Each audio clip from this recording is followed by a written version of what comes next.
레코딩. 저번에 저희가 그 율법, 사랑 없이 지키는 이제 율법을 행하는 사람들의 자세에 대해서 저희가 좀 봤는데, 오늘 이야기가 그것과 조금 연결이 되는 거예요. 저희가 이렇게 보면은, 잠시만요. 제가 스크린을 좀 쉐어하겠습니다.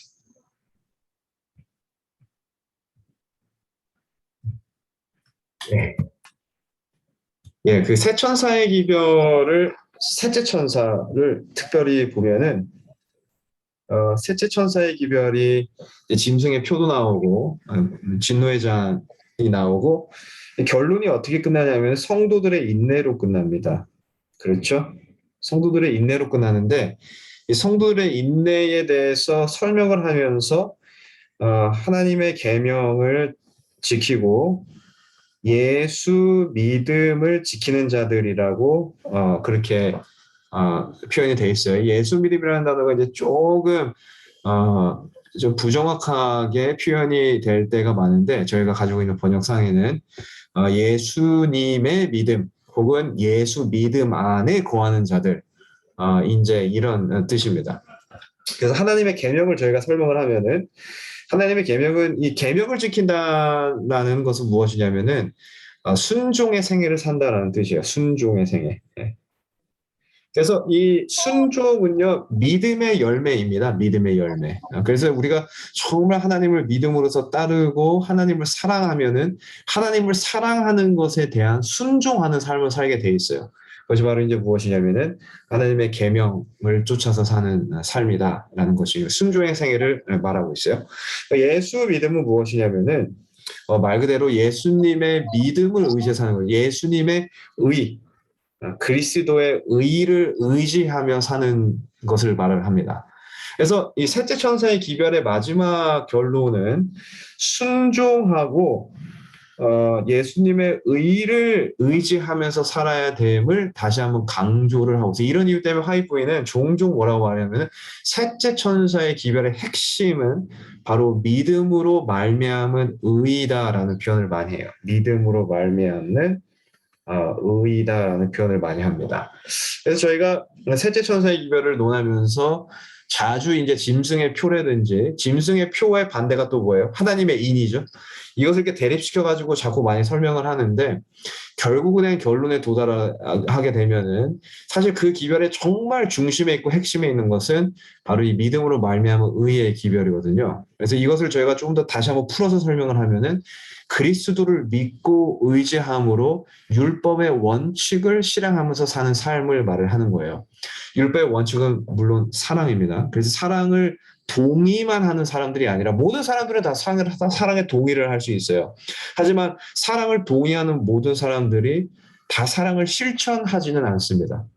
이 의라는 것은 그것을 실천하는 상태를 말을 하는 것이거든요. 그래서 그리스도를 믿고 의지함으로써 그 율법의 원칙을 실천하면서 사는 사람들을 말을 하고 있어요. 근데 이 믿음으로 말미암은 의가 성립되는 첫 단추가 있습니다.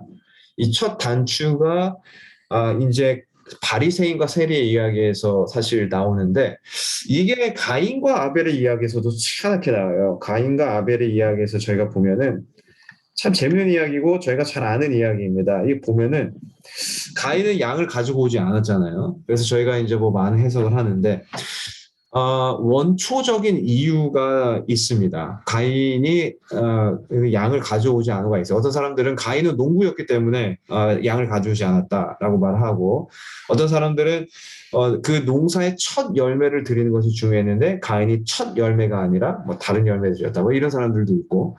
사실 원초적인 문제는 뭐냐면은 어린 양을 가져오지 않았다는 거예요. 제사에는 반드시 양 피가 있어야 되는데 피가 없으면 죄 사함이 없습니다. 그래서 제사에는 반드시 이제 이것을 상징하는 어린 양을 가져오게 되어 있었어요. 그런데 양을 가져오지 않았단 말이죠. 가인이 양을 가져오지 않은 이유가 이제 중요한데, 양을 가져오지 않은 이유가 무엇이냐면은 자기의 연약함, 자기의 연약함을 인정하기가 싫은 거예요. 왜 양을 가져와야 되는 것이죠? 왜 내가 굳이 양에게 나를 의지해가지고 양을 죽여야 되고 하나님께 감사를 드려야 되고 이런 행위를 해야 되는 거냐는 거예요. 그러니까 양을 가져오는 사람들을 어떤 사람들로 여겼냐면 약한 사람들로 여겼습니다. 이게 가인이었어요. 자기의 연약함을 인정하기가 싫은 거예요. 그래서 일부러 양을 가져오지 않았습니다. 이게 이제 믿음으로 말하면 의의 이제 첫 단추에서 가인이 이렇게 틀린 건데 예수님께서는 이 이야기를 바리새인과 세리의 이야기로 푸셨어요. 누가복음 18장 9절에 가시면은 누가복음 18장 9절에 가시면은 이렇게 이야기가 시작이 됩니다. 또 자기를 의롭다고 믿고 다른 사람을 멸시하는 자들에게 이 비유로 말씀하시되 이렇게 설명을 하고 있어요. 근데 참 재밌는 게 뭐냐면은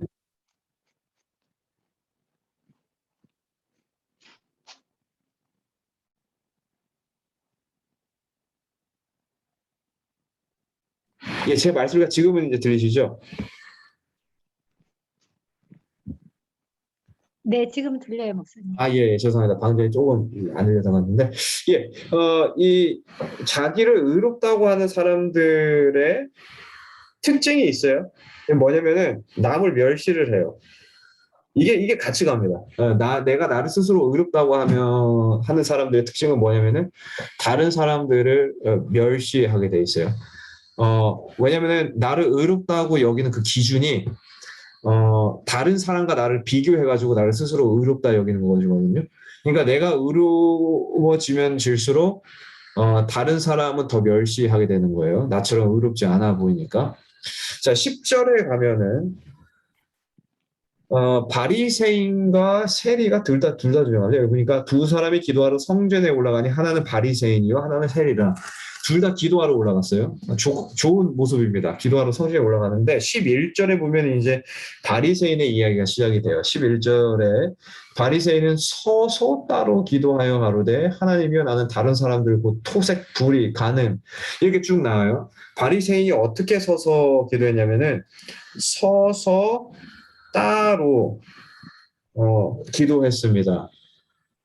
이 따로라는 표현이 상당히 이제 재밌는 표현인데 예수님께서는 종종 따로 혹은 혼자 제자들과 시간을 보내신 적이 굉장히 많으세요. 마가복음에 보면은 따로 부르셨다는 장면들이 종종 있습니다.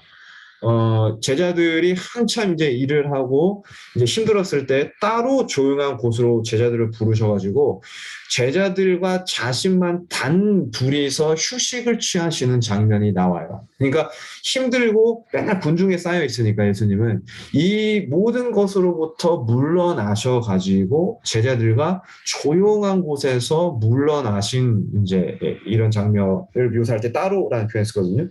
그리고 변화산에 올라갈 때도 예수님께서는 따로 제자들을 부르셨어요.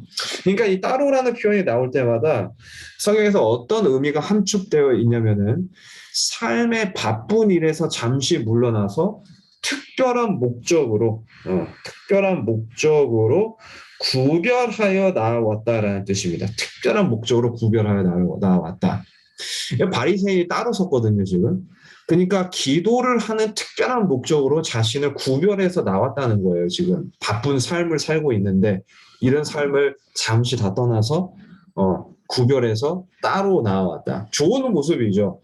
자, 그런데 여기 서서라는 단어에서 이제 좀 반전이라는 이 서서 따로라고 하는데 이 서서라는 단어가 재밌게도 이 태를 보면은 수동태로 쓰였어요.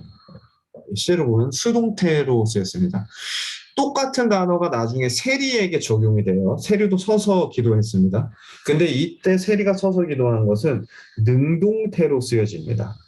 능동태는 내가 정말 자원하는 마음에서 아무런 외력에 의하지 않고 내가 스스로 나온 것을 의미를 하고 수동태는 내가 무엇인가에 끌려서 마치 좀 억지로 나온 것처럼 보이는 그런 형태거든요. 근데 이게 지금 세리가 죄송합니다. 이게 지금 바리새인한테 쓰여졌다는 거예요. 섰는데 따로 왔는데 구별해서 그 특별한 목적으로 왔는데 어떻게 온 거예요 지금?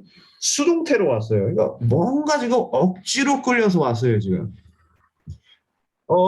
그게 이제 나옵니다. 11절에서 12절에 보시면 이게 나와요. 11절에서 12절. 제가 읽겠습니다. 바리새인은 서서 따로 기도하여 가로되 하나님이여 나는 다른 사람들 곧 토색, 불의, 간음을 하는 자들과 같지 아니하고 이 세리와도 같지 아니함을 감사하나이다. 12절. 나는 일에 2번씩 금식하고 소득의 11조를 드리나이다 하고 그러니까 11절에 보면은 이 바리새인이 굉장히 좋은 사람입니다. 뭐라고 말해요, 스스로? 나는 토색도 안 했어요. 불의도 안 하고 간음도 하지 아니야. 사회에 굉장히 좋은 구성원이에요. 사회 굉장히 좋은 구성원이고 또 가시면은 여기 뭐라 그래요? 이 세리와도 같지 않대요. 이게 무슨 말이에요? 세리는 국가의 배신자로 여겼거든요. 근데 지금 자기는 국가의 충신이라는 거예요. 충신. 국가는 절대 배신하지 않는 사람. 사회에 좋은 구성원이기도 하고 국가의 충성을 다하는 충신이기도 하고. 근데 더 가요. 11절에 보면은 일에 2번씩 금식하고 소득의 11조로 드리나이다 했어요. 와, 교회도 열심히 다니는 사람이에요. 교회 생활도 열심히 하는 교인이에요. 참 좋은 사람입니다. 보면은 뭐 완벽한 사람이죠. 자, 그런데 여기에 이 기도를 자세히 보면 좀 이상해요. 왜냐면은 지금 자기 기도를 하고 있는데 지금 자꾸 그것을 가지고 누가 비교를 해요. 그렇죠? 여기 보면은 나는 다른 사람들. 그 다음에 또 가서 뭐예요? 이 세리와도 같지 아니함을. 지금 자꾸 자기 기도를 하는데 다른 사람하고 자꾸 비교를 하고 있어요. 그러니까 이게 뭐냐면은 남을 멸시하면 멸시할수록 비교할수록 자기의 의의가 더 높아지기 때문에 자꾸 자기의 기도에서 비교하기 시작하는 거예요, 다른 사람들이랑.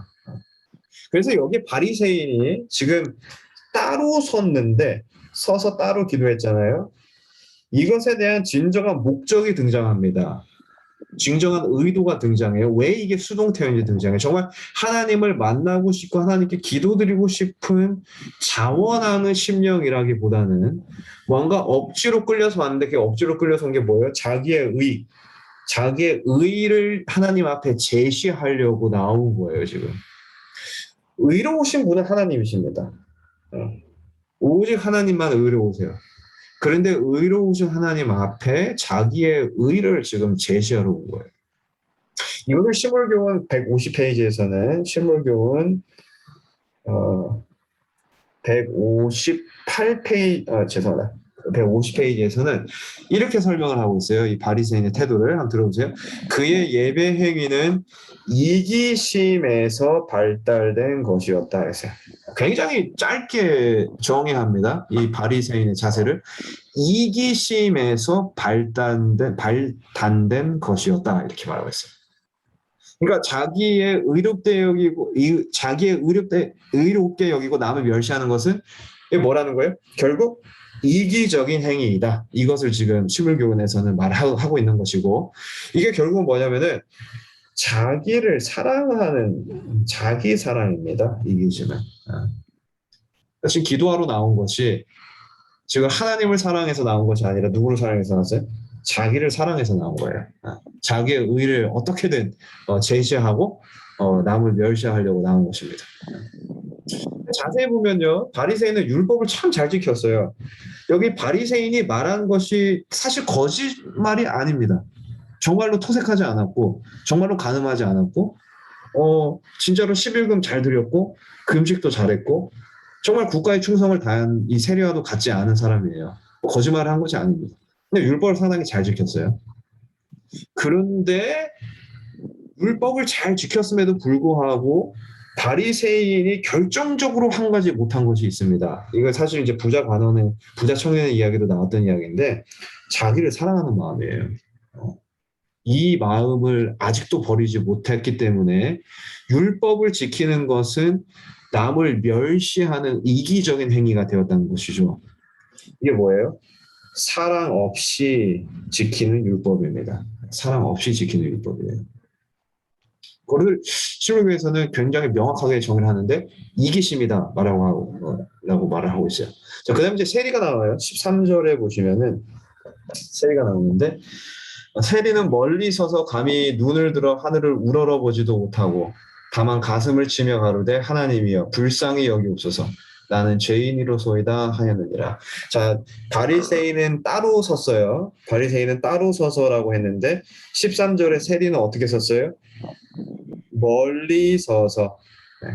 똑같이 섰습니다. 근데 사용된 단어가 좀 틀려요. 따로 쓴 것이 아니라 멀리 섰어요. 자, 구약 성경에서 멀리 서는 행위가 등장을 합니다. 이 멀리 서는 행위가 특별히 어디서 등장하냐면은 이스라엘 백성들이 십계명을 받을 때 등장을 해요. 분명히 멀리 서도록 지시하셨습니다. 하나님께서. 이스라엘 백성들은 모세 외에는 다 멀리 서도록 하셨어요. 근데 이 멀리 섰을 때에 이제 신안에 하나님의 임재가 임하고 하나님께서 이 율법을 이제 주시잖아요. 그럴 때 떨어요. 이스라엘 백성들이 떱니다. 하나님의 임재 앞에서. 이게 뭐냐면은 이 멀리 선다는 것은 하나님의 임재 앞에서 자신들의 연약함이 드러났다는 거예요. 연약함. 그래서 떨어요. 하나님의 임재가 거기 있으니까 멀리 섰는데도 떱니다. 연약함이 드러난 거예요.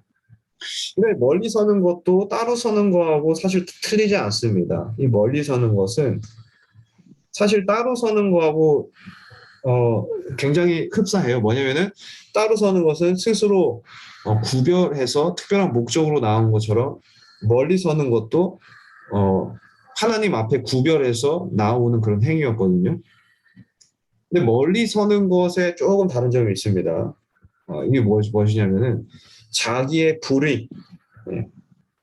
그다음에 자기의 연약함 이것을 그대로 하나님 앞에 가져오는 거예요. 그 멀리 섰다라는 표현을 썼습니다.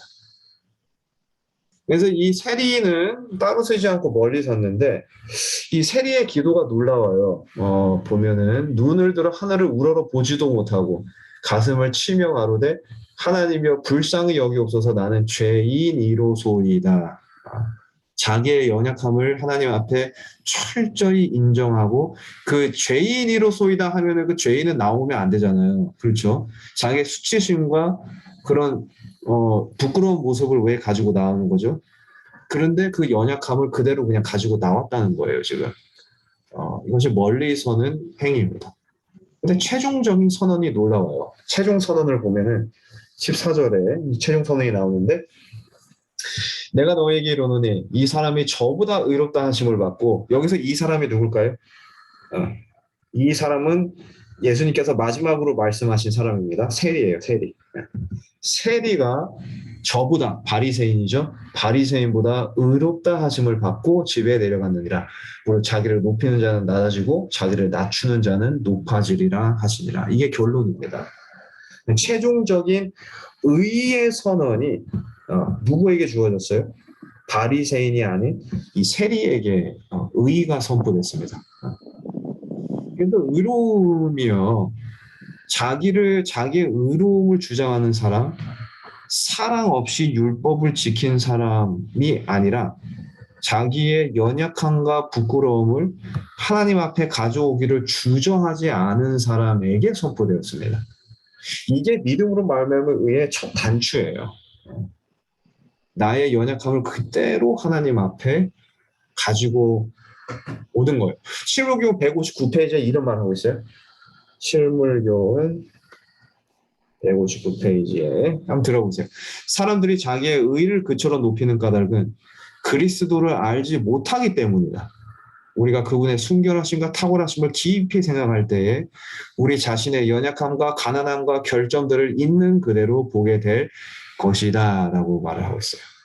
우리가 아직도 바리새인처럼 멋좀 돼 보이는 사람처럼 생각하는 것, 우리가 아직도 바리새인처럼 사회에 정말 좋은 구성원이라고 생각하고 바리새인처럼 좋은 남편, 가늠하지 않았어요? 좋은 남편이라고 생각하고 혹은 뭐 좋은 배우자라고 생각하고 바리새인처럼 나는 뭐 생각보다 그래도 괜찮은 교인이야 라고 아직도 그렇게 생각하는 것은 뭐예요?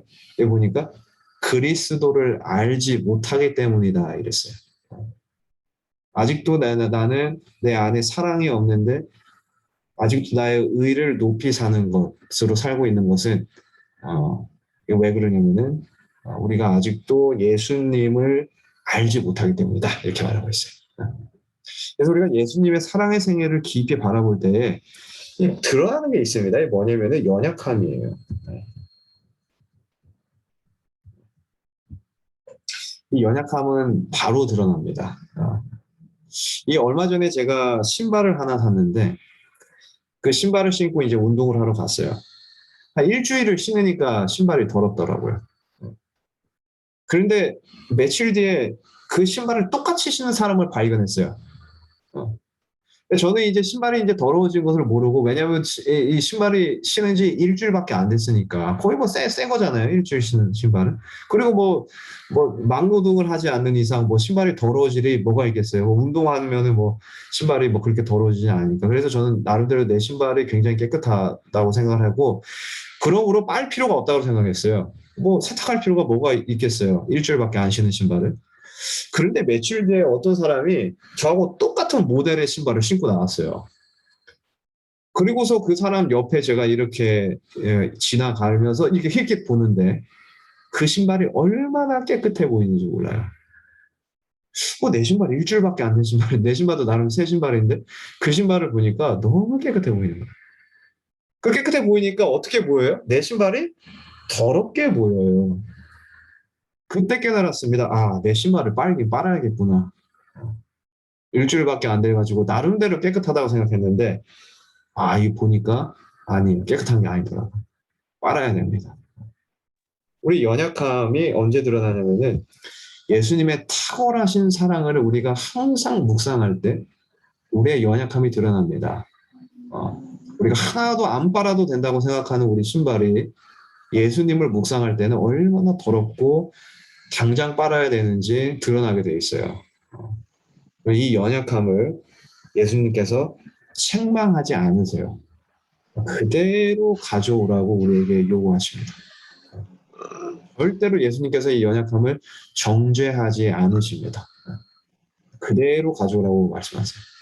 그래서 나의 연약함과 나의 결정, 이 나의 죄의 수치심, 죄의